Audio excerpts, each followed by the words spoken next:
So glad you're with us today. I'm Dolly Chacon, and this is my friend. What is your name again? Brae. It's okay, keep it rolling. Brae Wyckoff, my brother from another mother. Yes, he is, and I just love to tease him, and I'm a teaser, so that's what I do. But I really, really admire this man. He is a mighty man of God. And God has given him just an awesome, awesome revelations of writing books and being an author. And so Brae Wyckoff is an award-winning and internationally acclaimed author, born and raised in San Diego, California. It's a rarity. Rare. This is such a transitional state. Yeah. I met someone from San Diego, authentic. Over 20 years with his beautiful wife, Jill. She's amazing. She's a fantastic artist. Yeah. A gifted woman of God, and more ways than one too. And she's an author as well. They have 3 amazing children and 6 awesome grandchildren. See, I knew they would be amazing and awesome. Yeah. All right. And so Brae's passion for mysterious realms. Yes, those mysterious realms and the supernatural. This is what he pens and he writes about. The supernatural inspired him to write The Orb of Truth. Yep. Now, first, before we even go any further, why in this particular realm? Why not German history or something? Because I don't like German history. But the supernatural. You write what you're passionate about. And how did you get passionate about it? Well, I grew up playing Dungeons and Dragons. No. Yes. Are we gonna have a deliverance? Bad. We're gonna have a deliverance right now. Okay, now those who don't know, Dungeons and Dragons is not a good game to be playing. Before Christ. That was before Christ. Okay. When I became a Christian, it was still that fantasy realm, and the people living in that realm need to have someone to reach them. So I took my passion, my heart for God, and we just co-labored together to write 3 incredible fantasy action adventures. Orb of Truth is the first one, The Dragon God the sequel, and then The Vampire King, because everyone loves vampires. Everyone does not love vampires, okay? And that's the truth. They're bloodsuckers, okay? And I've met a few of them in my time. So, but you know, what I love about my brother is that I remember when I first came to the church that we attend, and I saw the books out there, and I was like, what did I just step into? You aren't the first one. What are these dragons and these, odd-looking creatures? And I'm just like, But the Lord sent me, and I felt the love and the spirit of truth of God in there, that I knew that somebody is loco in the church. And so wound up to be Brae is the author of those books. Here I am. And he is loco in Jesus. Yeah. It's Crazy a good for logo, Jesus. yes, right? Crazy for Jesus. Crazy for Jesus. Yes.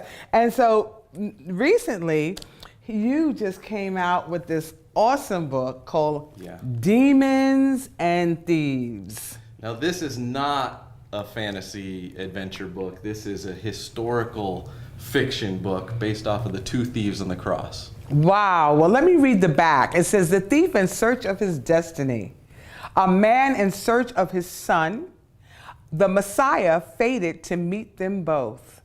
And it says, Demons and Thieves is a fast-paced, riveting tale of demonic powers that bring destruction of unconditional love, that brings restoration, and of man's ultimate choice towards one another. In this brilliantly crafted, use the word crafted too, historical novel, he's a master storyteller. He really is. And I just love, even when he is teaching and speaking the gospel, he's in storytelling mode. Always. And that's the beauty of the Bible, because it's stories upon stories. And when you learn that artistic endeavor of knowing how to tell a good story, you gain a lot of people's attention. Yeah, You really do. That's what Jesus did. That's what he did. That's what he did. So you weave together the account of the two thieves, like you said, on the cross, and then from the first page, you go and you capture the vivid characters, so vivid that if you don't have a strong spirit to go ahead and deal with these things, a little squeamish, then no, it's really good. It's really good, and I suggest that you do buy this book, especially if you're a person who loves the supernatural and see how God moves and works through the supernatural, because he's done some great and mighty things, all these miracles, and then it goes even beyond that hasn't even been recorded that we're seeing today that the Lord does, you know. And it says this hauntingly powerful novel will inspire readers to look deeper than what can be seen on the surface, and to recognize that behind every person is a story that may surprise us. That's right. Everyone has a story. Everybody. I have many stories. And they are supernatural. If it wasn't for the supernatural of Jesus Christ, I would not be sitting here today. I would have been long gone. Because God is so, so good. And he protects us and loves us in supernatural ways. Well, because of him, we live. Right. Because of him we live. And it says, what influences one's behavior and decisions? What determines one's destiny? For Nesta and Phyllis and, did I say Phyllis right? Philos. Dismas. And Gestas. Where'd you get these names from? You know, Holy They're Spirit. not in the Bible. They're not in the Spirit. Bible. So where'd they come from? Actually, there's a fourth century historian in the Catholic Church declared that the thieves on the cross names were Dismas and Gestas. And so I took that and just ran with that as far as their names. Just that is so good. Yeah. So good. And so we're just watching and seeing what God's doing with this great man of God. I go and I prophesy, and I've said it before, that I just feel that this movie, oh shoot, I was supposed to say this book. You know, I agree. This movie, I'm with you. I really? This movie. That's prophetic. I didn't mean to say that. I meant to say this book is going to become a movie. But I just spoke over it, and I spoke it to you before because that's what I believe the Lord is doing. It's going to become a wonderful movie for the world to see and to draw nearer to him. So what I wanted to say to you and ask you some questions is that fire away, Dolly. Tell us why and how you write, and you told us about the gender and how you write in this area. Mm-hmm. What made you just become a writer? I mean, that takes a lot of time and focus and concentration. I mean, was it always your desire to become a writer and author? It was 10th grade. I know that was a definitive time for me when I decided that writing or storytelling or entertainment at that time was something that was very passionate. My English teacher pulled out my short story and said, this one wins over the entire class. And it was a horror story. Oh, so he was in horror a long time ago. I wrote a horror story in 10th grade, and she said it's not because of the content, but it was because of the storytelling that I crafted that garnered that. And when I got acknowledged, and I failed English, I struggled with English. That really prompted me to say, wow, this is my calling. I love this. So I've just been doing it. Did it help you read more and do better in English because of it, or no? Okay. No, but writing books and forcing yourself. Yeah, of course. That helps you. Yourself to go even deeper into what you can do. Now it says Demon and Thieves is your fifth book? It's my fifth book. Yeah. So I have three. The three novels we talked about. I also have a children's book, The Unfriendly Dragon, that my grandson wanted me to write. He said, "Grandpa, can you write me a book at 4 years old?" And I said, "Of course I can." That's so good. And so I wrote him a book, and then I teamed up with Seth Weinberg, Disney artist, to do the artwork for that. So it's the best book. I love reading that one to kids in the schools and yep. So kids in the schools are reading the book too? Yeah. I'll go into the schools and read it to the first graders and. Oh, that's so much fun. That's so much fun. You watch their eyes light up and they're thinking, you know, what's going on I with have this. to say this. I went to my grandson's school and we read it. And the second class we went to, because we got to go to like 6 different classes to read the book.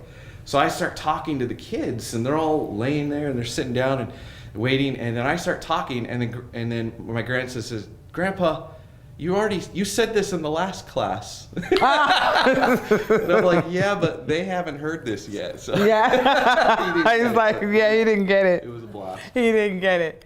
Well, you know, I'm just so delighted that God is just using you in very creative ways. And he told me that he was going to come, this is a few years ago, that his movie would be where it was just going to be universal.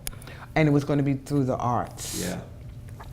And there's so much taking place through the arts. So if you feel a call on your life through the arts, whether it's dance, whether it's music, whether it's painting or writing and stuff, and you may never have done it before, but it's a new move of the Lord upon you, go for it. Yep. Go for it. Because God's doing new things in this season with many of us, things that we've never done before. Right. And didn't know that it was even within us. And so he's unlocking these precious, precious jewels that he's put down in us and awakening them like they've never been awakened before. And I'm saying that to say that through that, he did something new with you as well with Kingdom Writers Association. Yeah. So tell us a little bit about that. So 2015, I felt something that the Lord was saying to gather my scribes and give me room to speak to them. And that was the end of 2015. So 2016, January, I sent out a Facebook post and said, any writers out there want to gather, meet here at this time. And we had 5 people show up. 2 of those were me and my wife. So 3 others showed up. And I'm like, but you know, when they showed up and we had a great time, it was that small cloud in the sky. Yes. Then you said, oh, it's coming. The rain is coming. It keeps advancing. And so we started meeting once a month since 2016, and we now have 150 KWA members. Wow. Kingdom Writers Association members. We didn't even know it was Kingdom Writers Association, Dolly. Because we were leading up to the Writers Conference. Remember with William Paul Young, author of The Shack? In July. So we started in January, and I thought, well, this is just building up for this conference because I knew something was going to happen. And the Lord said, no, the conference is a part of what I've already established in January, and it's moving. And then that's when it became Kingdom Writers Association after the conference. I love it. You know, I love what you just said about the gathering of the scribes. That's how the Word of God was written, with the gathering of the scribes. It may have been one by one in different times throughout time, but now it's a collective work, and there's all types of writers in the organization. Screenwriters, we got bloggers, we got magazine, books, poets, songwriters, every piece of literature or scribing, anointing, people are showing up. And you know, we want to encourage you, if you feel led to write. I didn't feel led to write, and then one day I asked the Lord, I was like, it's my birthday coming. My birthday's coming, Lord. What kind of present am I going to receive from you for my birthday? Honestly, this is how I talk to the Lord, like a little girl, and like a child. And he had said, you're going to write a book. Nice. And that was right at the time that I had stepped into, right before I stepped into Kingdom Writers Association. You hear that time and again. It was just amazing. Yeah. And when I never wrote before a book, and it is Radiant Splendor, that's the name of the book. And I sat with the Lord for 2 weeks, and he just downloaded to me this journal, this book. And it was such a wonderful experience, because then I gained a sense of how the Lord did this with many who wrote different areas of the Bible of the book.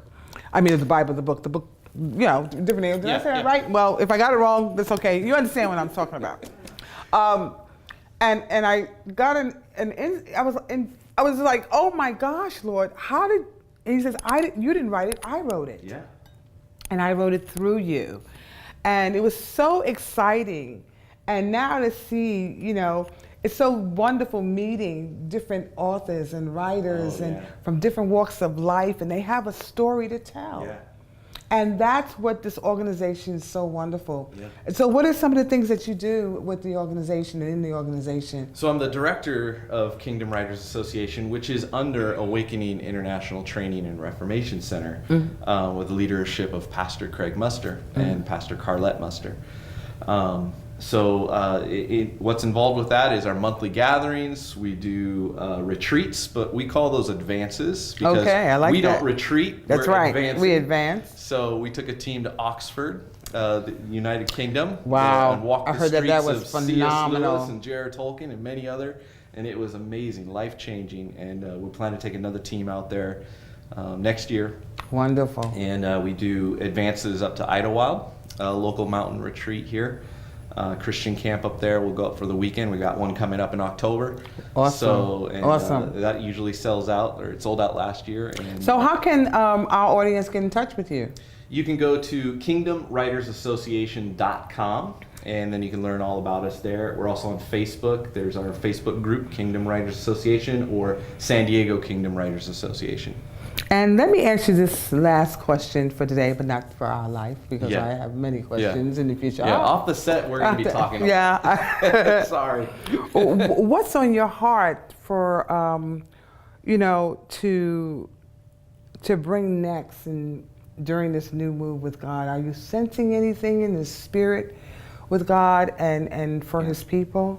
Yeah, it's just continuing to press in for the creatives. There's a strong creativity happening here in San Diego. San Diego is known to be first of a lot of different things, creative-wise, and we're just seeking out God's face for the creatives and pulling on that, pulling on heaven, writing on earth. And I like that. So we want to release people into their calling, into their destiny, and give them hope and a direction. So these gatherings are designed to build community.